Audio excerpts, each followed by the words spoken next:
ಬಿದ್ದು ಕೂಡ ಮತ್ತೊಬ್ಬ ಯುವಕ ಸಾವನ್ನಪ್ಪಿದ್ದಾನೆ. ಬೆಂಗಳೂರಿನಲ್ಲಿ ಈ ಮರಣ ಮಳೆಗೆ ಒಟ್ಟು 10 ಮಂದಿ ಬಲಿಯಾಗಿರುವಂತದ್ದು. ಬೌರಿಂಗ್ ಆಸ್ಪತ್ರೆ ಬಳಿ ನಡೆದಂತಹ ದುರಂತದಲ್ಲಿ 7 ಜನ ಸಾವನ್ನಪ್ಪಿದ್ರು.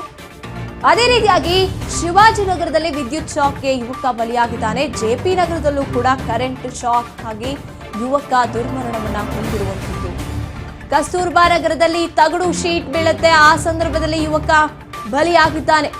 ಒಟ್ಟು 10 ಮಂದಿಯನ್ನ ಬಲಿ ತಗೊಂಡಿದ್ದೆ ಈ ಮರಣ ಮಳೆ. ಬೌರಿಂಗ್ ಆಸ್ಪತ್ರೆ ಬಳಿ ಕಾಂಪೌಂಡ್ ಬಿದ್ದು 7 ಜನ ಅಲ್ಲೇ ಸಾವನ್ನಪ್ಪಿದ್ದಂಥದ್ದು. ಈಗ ಅವರಿಗೆ ಮರಣೋತ್ತರ ಪರೀಕ್ಷೆಯನ್ನ ಕೂಡ ನಡೆಸಿ ಮೃತದೇಹಗಳನ್ನ ರವಾನೆ ಮಾಡಲಾಗಿತ್ತು. ಈಗ ಮತ್ತೆ 3 ಸಾವನ್ನಪ್ಪಿರುವಂಥದ್ದು. 3 ಜನ ಶಿವಾಜಿನಗರದಲ್ಲಿ ವಿದ್ಯುತ್ ಶಾಕ್ಗೆ ಬಲಿಯಾಗ್ತಾನೆ ಮತ್ತೊಬ್ಬ ಯುವಕ. ಜೆಪಿ ನಗರದಲ್ಲೂ ಕೂಡ ಅಂಥದ್ದೇ ದುರಂತ ನಡೆದು ಹೋಗಿದೆ. ಇನ್ನು ಕಸ್ತೂರ್ಬಾ ನಗರದಲ್ಲಿ ತಗಡು ಶೀಟ್ ಬಿದ್ದು ಯುವಕ ಸಾವನ್ನಪ್ಪಿರುವಂಥದ್ದು. ನಿನ್ನೆ ಬಂದಂಥ ಅಕಾಲಿಕ ಮಳೆಗೆ ಆಗಿರುವಂಥ ಅವಾಂತರ ಇದು. ಕಸ್ತೂರ್ಬಾನಲ್ಲಿ ತಗಡು ಶೀಟ್ ಬಿದ್ದು ಯುವಕ ಸಾವನ್ನಪ್ಪಿರುವಂಥದ್ದು. ಎಷ್ಟೋ ಕಡೆ ಅವಾಂತರಗಳು ನಡೆದು ಹೋಗಿದೆ. ಇನ್ನು ಹಾಗೆ ನೋಡ್ತಾ ಹೋದಾಗ 7 ಮಂದಿ ಸಾವನ್ನಪ್ಪಿದ್ದಂಥದ್ದು ಕಾಂಪೌಂಡ್ ಬಿದ್ದು. ಅದೇ ರೀತಿಯಾಗಿ ರಸ್ತೆಯಲ್ಲಿ ಓಡಾಡುವಂತಹ ಸಂದರ್ಭದಲ್ಲಿ ಕಾರು ಬೈಕ್ಗಳು ಜಖಮ್ ಆಗಿದೆ. ಆಗ ಕೂಡ ಕೆಲವೊಂದಷ್ಟು ಅವಾಂತರಗಳು ಸೃಷ್ಟಿಯಾಗಿದೆ. ಅದೆಲ್ಲ ಒಂದ್ ಕಡೆ ಆದ್ರೆ ಈಗ 10 ಮಂದಿಯನ್ನ ಈ ಬಾರಿಯ ಅಕಾಲಿಕ ಮಳೆ ಬಲಿ ತಗೊಂಡಿರುವಂಥದ್ದು.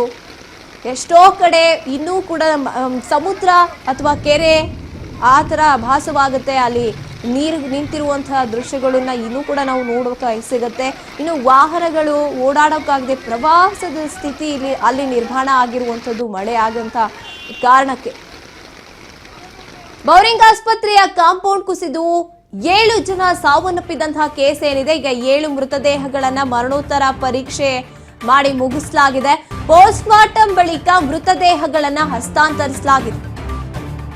ಇಡೀ ರಾತ್ರಿ ನಡೆದಂತ ಮರಣೋತ್ತರ ಪರೀಕ್ಷೆ, ಈಗ ಮರಣೋತ್ತರ ಪರೀಕ್ಷೆ ಮುಕ್ತಾಯವಾಗಿದೆ. ಪೊಲೀಸ್ ಭದ್ರತೆಯಲ್ಲಿ ಮರಣೋತ್ತರ ಪರೀಕ್ಷೆಯನ್ನ ನಡೆಸಲಾಗಿತ್ತು.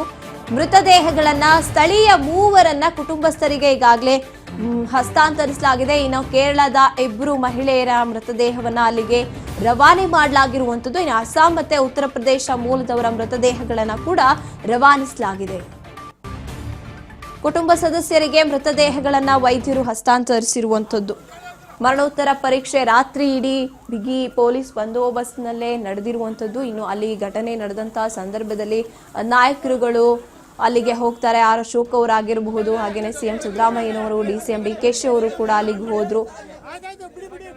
ಅಲ್ಲೆಲ್ಲ ಯಾವ ರೀತಿ ಇದೆ ಪರಿಸ್ಥಿತಿ ಅಂತ ಪರಿಶೀಲನೆ ನಡೆಸಿದ್ರು, ಮಾಹಿತಿಯನ್ನ ಕೂಡ ಪಡ್ಕೊಂಡ್ರು ಸಿಎಂ. ಅದಾದ ನಂತರದಲ್ಲಿ ಯಾರ್ಯಾರು ಮೃತಪಟ್ಟಿದ್ದಾರೆ ಅವರಿಗೆ ತಲಾ 5 ಲಕ್ಷ ಅಂತ ಘೋಷಣೆಯನ್ನ ಕೂಡ ಮಾಡಿರುವಂಥದ್ದು. ಈ ಒಂದು ಮುನ್ನೆಚ್ಚರಿಕೆಯನ್ನ ವಹಿಸಿದ್ರೆ ಇಷ್ಟೆಲ್ಲ ದುರಂತ ನಡೀತಾ ಇರಲಿಲ್ಲ ಬೋರಿಂಗ್ ಆಸ್ಪತ್ರೆ ಕಾಂಪೌಂಡ್ ಕುಸಿಯುವಂತಹ ಸಂದರ್ಭದಲ್ಲಿ ಅಂತ ಅನ್ಸುತ್ತೆ. ಈಗ ಘಟನೆ ನಡೆದು ಹೋಗಿದೆ. ಈಗ ಬಂದು ಪರಿಹಾರವನ್ನ ಘೋಷಣೆ ಮಾಡುವಂತಹ ನಾಯಕರುಗಳೇನಿದ್ದಾರೆ, ಇಂಥ ಸಂದರ್ಭಗಳು ಬಂದಾಗ ಇದಕ್ಕೇನೇನೆಲ್ಲ ಸೇಫ್ಟಿ ಪ್ರಿಕಾಷನ್ಸ್ ನ ತಗೋಬೇಕು, ಅಥವಾ ಆ ಕಟ್ಟಡ ಯಾವ ಹಂತದಲ್ಲಿ ಇತ್ತು, ಯಾವ ಪರಿಸ್ಥಿತಿಲಿ ಇತ್ತು ಅಂತ ಯಾಕೆ ಪರಿಶೀಲನೆಯನ್ನ ಈ ಮೊದಲೇ ನಡೆಸಿರ್ಲಿಲ್ಲ. ಇದೇ ರೀತಿಯಾಗಿ ಎಷ್ಟೋ ಕಡೆ ಹಳೆಯ ಕಟ್ಟಡಗಳಾಗಿರ್ಬೋದು ಅಥವಾ ರಿಪೇರ್ಗೆ ಬಂದಿರುವಂತಹ ಕಟ್ಟಡಗಳಾಗಿರ್ಬೋದು ಬೆಂಗಳೂರಿನಲ್ಲಿ ಇದೆ. ಈ ಅಧಿಕಾರಿಗಳ ಕೆಲಸ ಏನು, ಅದನ್ನ ಪರಿಶೀಲನೆ ಮಾಡಿ ಅದಕ್ಕೆ ಬೇಕಾದಂತಹ ವ್ಯವಸ್ಥೆನ ಮಾಡೋದಲ್ವಾ. ಅದನ್ನ ಮಾಡಿದ್ರೆ ಇಂಥ ದುರಂತಗಳು ಎಲ್ಲಿ ನಡೀತಾ ಇತ್ತು, ಅದನ್ನ ಗಮನ ಹರಿಸಬೇಕಾಗುತ್ತೆ ಇನ್ಮಿಂದಾದ್ರೂ. ಯಾಕೆಂದ್ರೆ GBA ಅಂತ ಮಾಡ್ತಾ ಇರುವಂತಹ ಗ್ರೇಟರ್ ಬೆಂಗಳೂರು ಮಾಡೋಕೆ ಹೊಟ್ಟಿರುವಂತಹ ನಾಯಕರುಗಳು, ಅಧಿಕಾರಿಗಳು, ಸಿಬ್ಬಂದಿಗಳು ಬರೀ ಎಲೆಕ್ಷನ್ ಬಂದಾಗ ಮಾತ್ರ ಈ ಕಡೆ ಗಮನ ಹರಿಸೋದಲ್ಲ. ಅವ್ರ ಕೆಲಸ ಏನು ಅದನ್ನ ಮಾಡಬೇಕಾಗತ್ತೆ. GBA ಅಂತ ಏನ್ ಹೆಸರಿಟ್ಕೊಂಡಿದ್ದೀರಲ್ಲ, ಅದನ್ನ ಕೆಲಸದ ಮೂಲಕ, ಅಭಿವೃದ್ಧಿ ಮೂಲಕ ಪ್ರೂವ್ ಮಾಡಿ ತೋರಿಸ್ಬೇಕಾಗುತ್ತೆ ರಾಜ್ಯದ ಜನತೆಗೆ. ಇಂತಹ ಅವಾಂತರಗಳಾದಾಗ ಮಾತ್ರ ನಾವು ಇದ್ದೀವಿ ಅಂತ ಬರೋದಲ್ಲ. ಕೇವಲ 1-1.5 ಗಂಟೆ ಬಂದಿರುವಂತಹ ಮಳೆ ತಂದಿರುವಂತಹ ಅವಾಂತರ ದುರಂತವನ್ನೇ ನಡೆಸಿ ಮುಗಿಸಿದೆ. ಈಗ ಇಷ್ಟು ಜೀವಗಳು ಬಲಿಯಾದ್ರಲ್ಲ, ಈಗ ಪರಿಹಾರ ಘೋಷಣೆ ಮಾಡಿದ ತಕ್ಷಣ ಆ ಜೀವ ಮತ್ತೆ ವಾಪಸ್ ಬರುತ್ತಾ, ಅಥವಾ ಫ್ಯಾಮಿಲಿಯವರು ನೋವಲ್ಲಿ ನರಳ್ತಾ ಇರ್ತಾರಲ್ಲ, 5 ಲಕ್ಷ ಕೊಟ್ರು ಅಂತ ಮರ್ತು ಬಿಡ್ತಾರ ನೋವನ್ನ, ಇದೆಲ್ಲ ಗಮನ ಹರಿಸಬೇಕಾಗುತ್ತೆ. ಇದೆಲ್ಲವೂ ಕೂಡ ಒಂದ್ ಕಡೆ ಆದ್ರೆ ಈ ಮಳೆ ಅಂತ ಬಂದಾಗ ಬೆಂಗಳೂರಿನಲ್ಲಿ ಎಷ್ಟು ಅವಾಂತರಗಳನ್ನ ತಂದಿಡುತ್ತೆ ಅಂತ ನಾವು ಗಮನಿಸಬೇಕಾಗತ್ತೆ. ಕಟ್ಔಟ್ಗಳು ಬಿದ್ದಿರುವಂತಹದ್ದು ಸಾಕಷ್ಟು ಕಡೆ. ಅದಕ್ಕೆ ಎಕ್ಸಾಂಪಲ್ ಅನ್ನುವಂತೆ ಪ್ರಸನ್ನ ಥಿಯೇಟರ್ನಲ್ಲಿ ಹಾಕಿದ್ದಂತಹ ವಿಷ್ಣುವರ್ಧನ್ ಅವರ ಕಟ್ಔಟ್ ಕೆಳಗೆ ಬಿದ್ದಿದೆ. ಅಷ್ಟು ದೊಡ್ಡ ಕಟ್ಔಟ್ ಬಿದ್ದಿರುವಂಥದ್ದು. ಅಲ್ಲಿ ಯಾರಾದ್ರೂ ಓಡಾಡ್ತಿದ್ದಾಗ ಏನಾದ್ರೂ ದುರಂತಗಳು ನಡೆದು ಹೋಗ್ಬೋದಿತ್ತು, ಆದ್ರೆ ಯಾವುದು ನಡೆದಿಲ್ಲ. ಬೆಂಗಳೂರಿಗೆ ಪ್ರವಾಸಕ್ಕೆ ಅಂತ ಕೇರಳ ಮೂಲದ ಇಬ್ಬರು ಬಂದಿರ್ತಾರೆ. ಸ್ಥಳೀಯ ವ್ಯಾಪಾರಿಗಳು ಪಾದಾಚಾರಿಗಳು ಸೇರಿ 4 ಸಾವನ್ನಪ್ಪಿದ್ದಂಥದ್ದು ಬೋರಿಂಗ್ ಆಸ್ಪತ್ರೆಯಲ್ಲಿ. ಬೆಂಗಳೂರಿನ ಜೆಸಿ ನಗರದ ಮೊಹಮ್ಮದ್ ಅಬ್ದುಲ್ ಸಾವನ್ನಪ್ಪಿದ್ದಾರೆ. ಇನ್ನು ಬೆಂಗಳೂರಿನ ಡಿಜೆ ಹಳ್ಳಿಯ ಫಯಾಜ್ ಅಹ್ಮದ್ ಅವರು ಸಾವನ್ನಪ್ಪಿರುವಂಥದ್ದು. ಕೆಜೆ ಹಳ್ಳಿಯ ಮುಸಾವಿರ್ ಬೇಗಂ ಸಾವನ್ನಪ್ಪಿದ್ದಾರೆ. ಇನ್ನು ಮಳೆ ಬೀಳುವಂತಹ ವೇಳೆ ಕಾಂಪೌಂಡ್ ಬಳಿ ನಿಂತಿದ್ರು ಇಬ್ರು.